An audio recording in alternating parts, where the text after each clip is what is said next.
શ્રીમદ ભગવદ્ ગીતામાં અર્જુન ભગવાન શ્રી કૃષ્ણને કહે છે કે તમે મને પરમ આધ્યાત્મિક જ્ઞાન કહ્યું.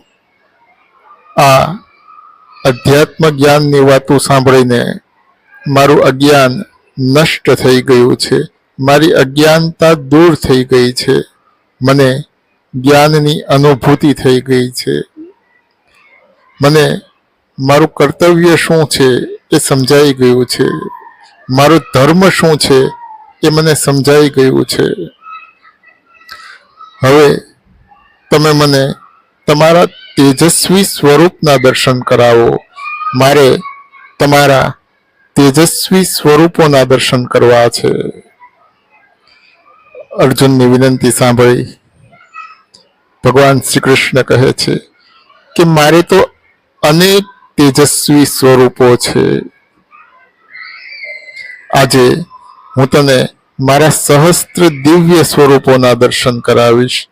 એક સાથે અનેક તેજસ્વી સ્વરૂપોના દર્શન કરાવીશ, પણ તું તારા ચર્મચક્ષુથી મારા તેજસ્વી સ્વરૂપોના દર્શન નહીં કરી શકે. તને દિવ્ય ચક્ષુ આપું છું. ભગવાન શ્રી કૃષ્ણ અર્જુનને કહે છે કે તને દિવ્ય ચક્ષુ આપું છું, તને દિવ્ય દ્રષ્ટિ આપું છું. એના વડે મારા સહસ્ત્ર દિવ્ય સ્વરૂપોના દર્શન કર. આટલું કહી ભગવાન શ્રી કૃષ્ણ અર્જુનને દિવ્ય દ્રષ્ટિ આપે છે. અર્જુનને દિવ્ય દ્રષ્ટિની પ્રાપ્તિ થાય છે અને હવે અર્જુન ભગવાનના સહસ્ત્ર દિવ્ય સ્વરૂપોના દર્શન કરે છે. ભગવાનના બધા જ સ્વરૂપો અત્યંત તેજસ્વી છે. ભગવાનના બધા જ સ્વરૂપો અત્યંત પ્રકાશિત છે. ભગવાનના બધા જ સ્વરૂપો અત્યંત વિશાળ છે.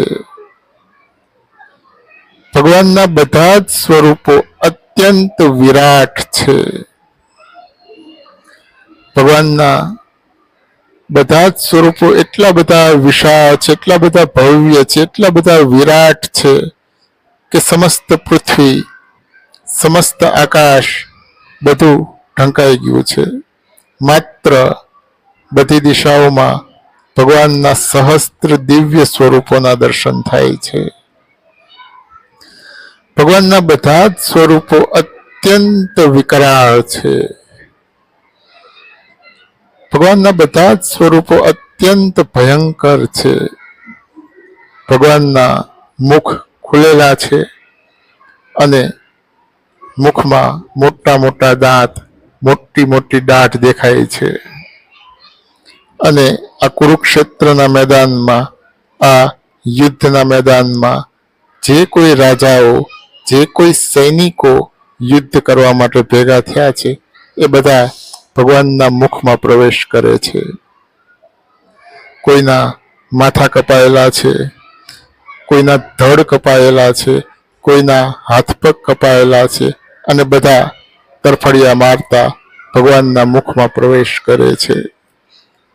ભગવાનના આ અતિશય ભયંકર સ્વરૂપને જોઈને, ભગવાનના અત્યંત વિકરાળ સ્વરૂપને જોઈને અર્જુન ભગવાન શ્રી કૃષ્ણને કહે છે કે તમે આવું ઉગ્ર સ્વરૂપ ધારણ કરનારા કોણ છો?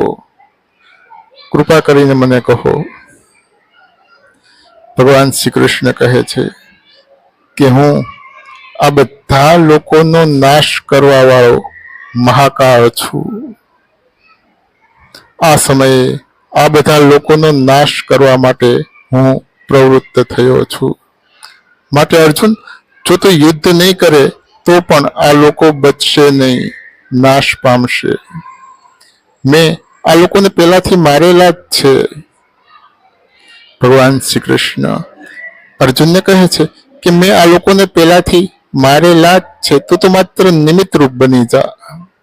આ દ્રોણાચાર્ય, ભીષ્મ પિતામહ, જયદ્રથ અને કર્ણ તથા બીજા ઘણા બધા શૂરવીર યોદ્ધાઓને મારીને તું ચોક્કસપણે આ યુદ્ધમાં જીતીશ.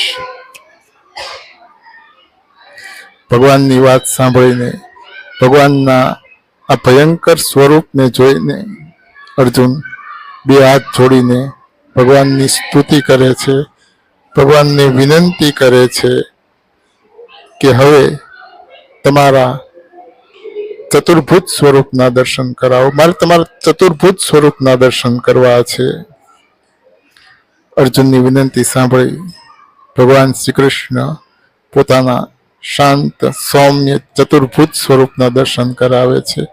કિરીટ, કુંડળ, શંખ, ચક્ર, પદ્મ, ગદાધારી એવા ચતુર્ભુજ સ્વરૂપના દર્શન કરીને અર્જુન કહે છે કે તમારા આ શાંત સ્વરૂપના દર્શન કરીને મારું મન શાંત થયું છે, મારો ભય દૂર થઈ ગયો છે, હવે હું સ્વસ્થ બન્યો છું.